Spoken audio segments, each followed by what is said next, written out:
Hi friends, it's me, Miss Chacon, and if you notice today, I'm wearing an army helmet. It's right here. And for those of you that are wondering, this is actually a real army helmet. So what I did is I borrowed it from my dad. My dad used to have a career in the army. So what he did is he would go and he would jump out of airplanes and protect our country from bad guys. So the reason I'm wearing this, you may ask, Mr. Cole, why are you wearing this army helmet? It looks so big and funny on you. It does look funny on me, but I like it. But the reason I'm wearing it today is because I want to make a very special announcement. So, what's going to be happening on the first week of May, I will give you a date when it comes, but on the first week of May, what's going to happen is we're going to have a virtual career day. Now, what is virtual and what is career day? Virtual means that online. So what we're doing right now is you're learning virtually. So we're going to have an online career day. A career is like a really cool job that people have. So for example, my career is being a teacher. That's my career. My dad's career is that he was in the army. He was an airborne ranger. That was his career. Other people have really cool careers all over the world. Some people are doctors, some people are scientists. We have so many cool careers all around the world.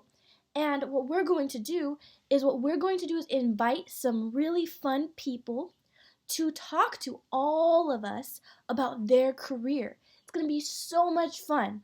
So we're going to do is we're going to have a live Zoom call. So um, Zoom is this place where we go on videos and we can see each other. So that'll be really fun. And those people on the Zoom call will tell you all about what it's like to maybe be a scientist, what it's like to be a pilot, what it's like to be all of these really cool things. Because right now, you're in first grade. In first grade, you can do anything because you don't know what you're going to be when you grow up yet. So, right now is the time to think about all these cool careers you can have.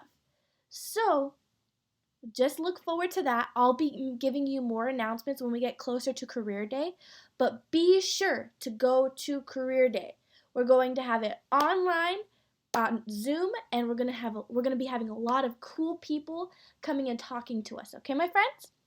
All right. So, just a quick reminder before we start, please go on Class Dojo. Turn in your homework, my friends.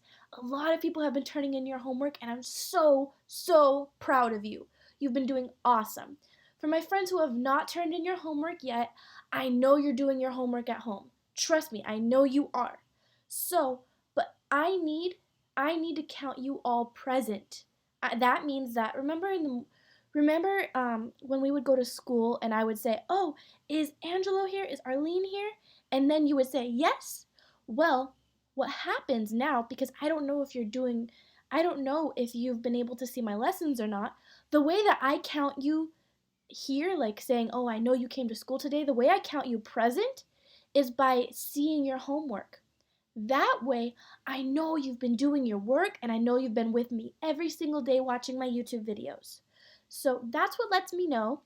Right now, we have so many kids who are so close to getting their artwork on Class Dojo.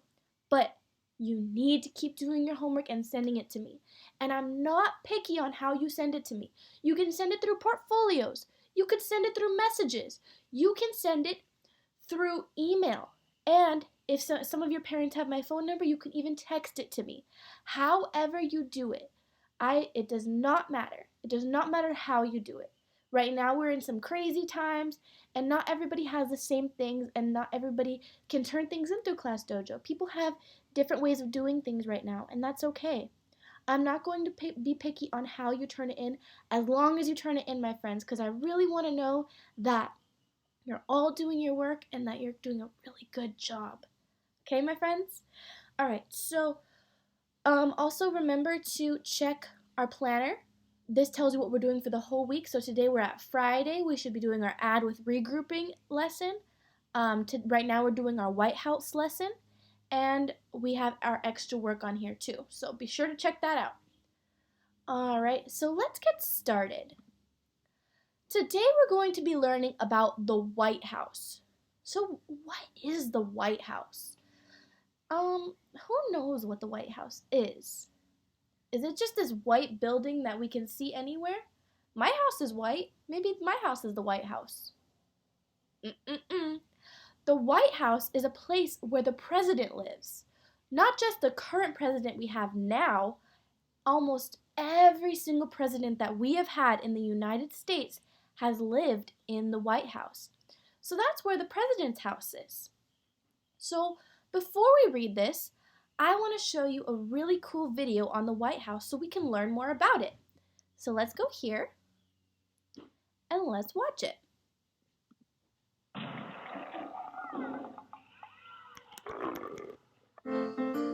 The White House. The White House is the official residence of the President of the United States of America. So residence means that where he lives. It says the magnificent building was designed by an Irish-American architect named James Holbein. So an architect is somebody who creates a picture of the building and gets it done. After he won the architectural design competition to find the president's architect in 1792. The first president of the United States, President George Washington, supervised the construction of the White House, but he did not get to live there. So our first president, President George Washington, helped construct it, but he did not end up living there. All right, let's keep reading. Oh, not reading, watching. Look at it getting built. It's white now. The second president of America, John Adams, elected in 1796, was the first resident of the White House. So resident means you live there. So John Adams was the second president of the United States, and he was the first president to live in the White House. Now, he was elected in 1796. Is that the past, the present, or the future? I hope you said past. Remember, this whole unit is about past, present, and future. Okay, let's keep watching.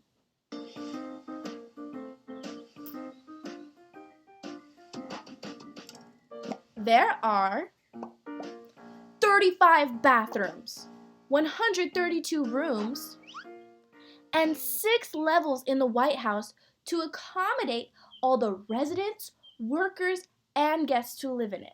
Can you imagine having 30-something bathrooms in your house? Or 6 different levels in the White House to help everybody who makes it beautiful. So you see how pretty these trees are and everything? There are people who have a career like gardeners who have to work on those trees and everything. There are workers, there are guests. If somebody comes from another country to come see the president, that's where they stay. But they don't stay in the president's room. They stay in all of these different rooms. It's cool, huh?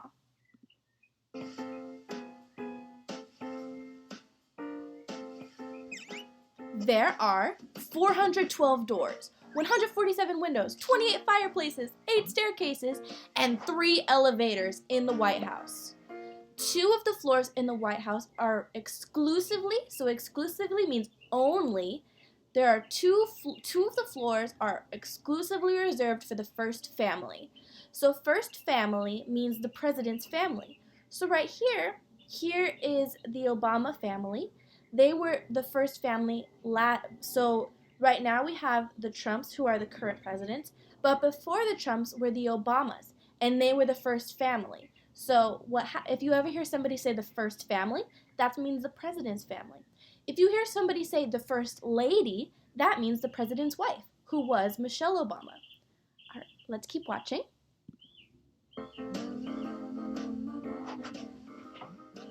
President Theodore Roosevelt officially gave the White House its current name in 1901.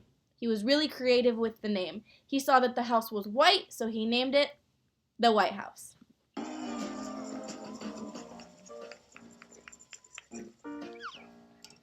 The White House receives around 6,000 visitors a day. There are 5 full-time chefs in the White House. Can you imagine having 5 full-time chefs in your house? If you said, I'm feeling like chicken nuggets. Your chef would just make it right there. More than 570 gallons of paint are required just to paint the outside surface of the White House. 570 gallons. And they say that because white is a very light color. That color gets dirty a lot. So they have to repaint the White House a lot and clean it a lot so that the White House stays white.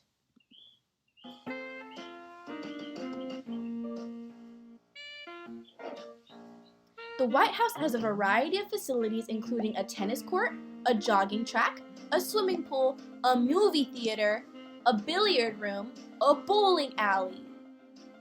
Whoa! That's so many things in the president's house. The White House has 2 replicas, so a replica means a copy. One in France and one in Ireland. While the building in Ireland is for the Irish Parliament and the White House is said to receive more than 50,000 letters per week, 2,500 to 3,500 calls per day, and 100,000 emails per day. Oh my goodness, that's so many.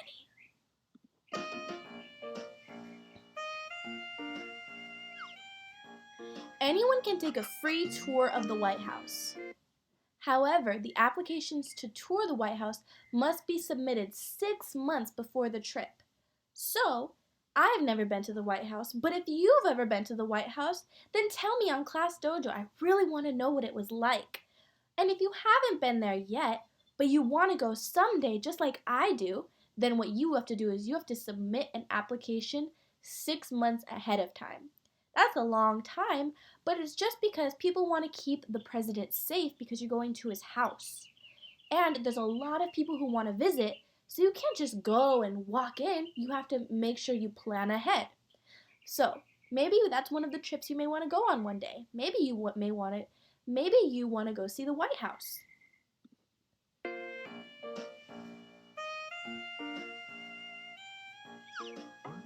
The end.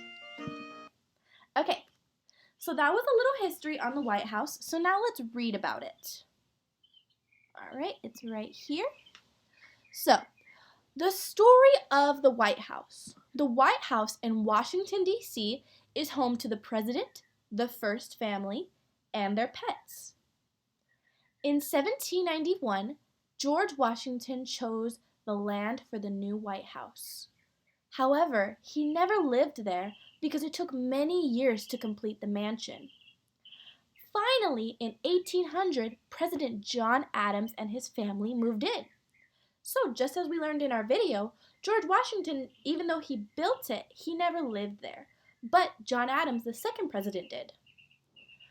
Many changes have taken place in the White House over the years. About 200 years ago, a fire burned down much of the White House.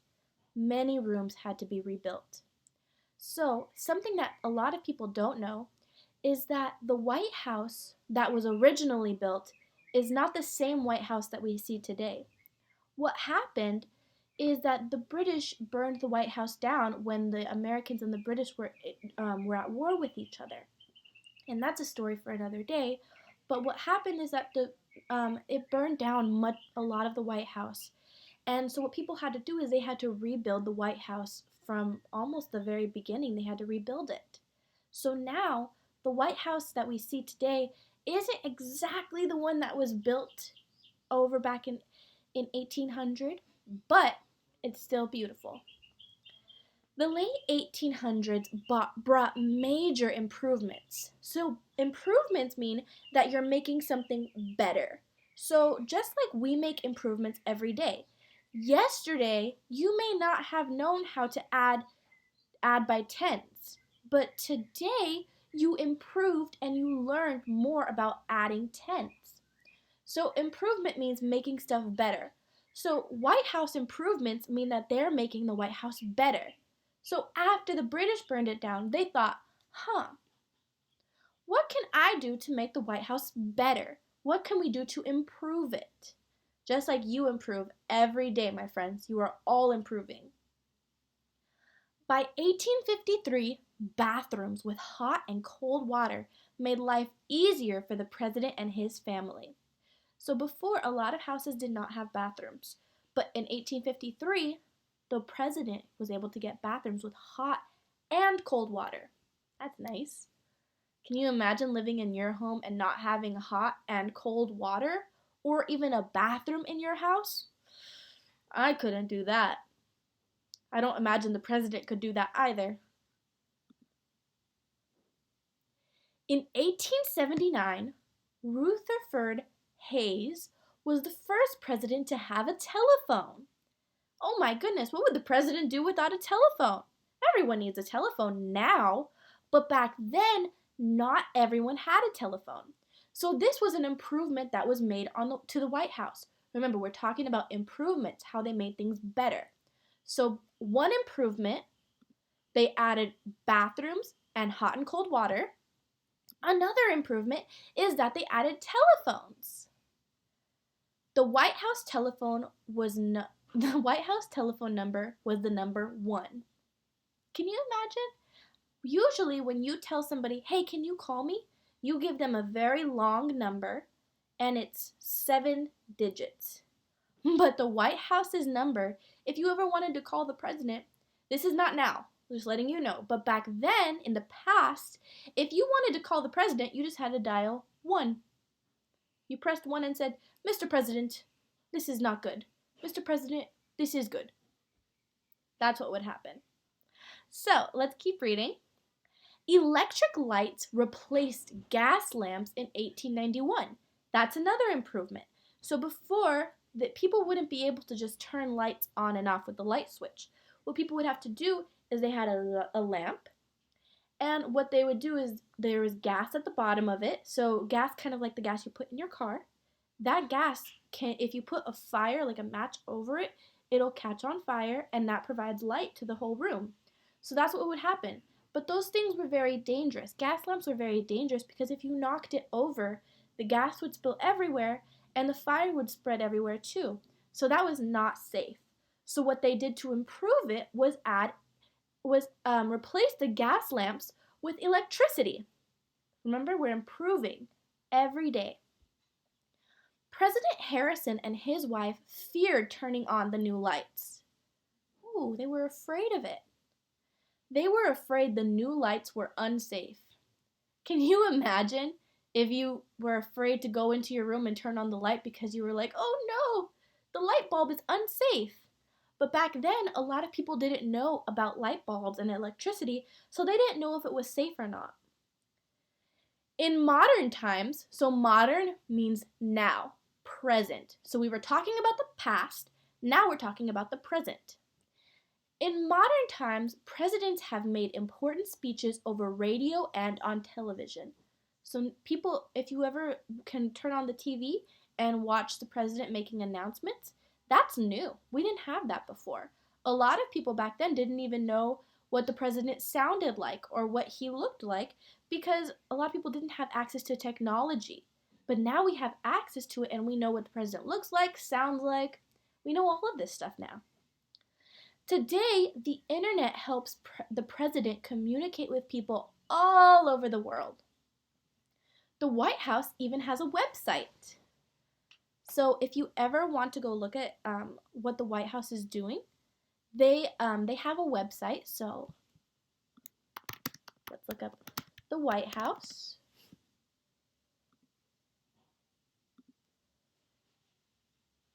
And it's right here, www.whitehouse.gov. And you can see that the White House has a ton of stuff on here. And if you ever want to get a virtual tour, you can go to About the White House. You can get tours and events. And you can look at all of these cool tours right here. So that's just something to look at if you ever wanted to do that. So that's what you can do now. Let's keep reading. The future will bring even more improvements to the White House. What do you think they might be? So what I want you to think about is what improvements can be made to the White House. So think about it like a house. What would make the White House better? For me, I would think the White House could be made better if they added a twirly slide all the way around the White House. That's an improvement I would like to see. What's an improvement you would like to add? So think about yourself, you're a builder, and you're saying, what improvements can I make to the White House? Should I add another swimming pool? Should I improve the White House by putting computers in every room? What can I do to make the White House improve? So everybody imagine, you are a builder and you are hired by the White House and they said, "Hey, I want you to tell us what we're going to build to improve, to make better." So remember, improve means to make something better. So what you're going to tell us what you can do to improve the White House. So think about it, my friends. And here's a little timeline. In 1879, the telephone first used. In 1891, the electric lights were installed. In 1922, the first radio installed. In 1952, the White House appeared on television. And in 1992, email first used at the White House. Okay, so here's my question for today, and you'll be writing about it. In the future, I think that the White House will improve by having what? So, let's pretend. The president said, "You know what? You, builder, because you're a builder in the future, builder, I need you to tell me what can we do to make the White House better? What can make it nicer? Maybe the White House can improve by being painted pink. Should we make it the pink house?" So what you're going to write is, in the future, I think that the White House will improve by having what? By having a swimming pool, by having another tennis court, by having a baseball field, by painting the White House blue, by planting flowers in the front. What do you think you can do as a builder to improve the White House? So we're talking about in the future. What are you going to do to improve the White House? We talked about before about space and the US in space and what you would do when you're an astronaut. Well, now I want to ask you, if you were a builder in the future, you're going to say, in the future, I think that the White House will improve by having blank. The choice is yours, my friend. Do the best you can, and what we will be doing is you can post your writing on Class Dojo, or what you can do is you can just email it to me, or you can just send me a picture of your writing through Class Dojo. Whatever works for you, my friends. All right, so that's it for today. It is Friday, so have a great weekend. Stay safe, stay indoors. I'm so proud of all of you. I know you're doing so well at home. Have a great day. Stay safe and stay well. Bye.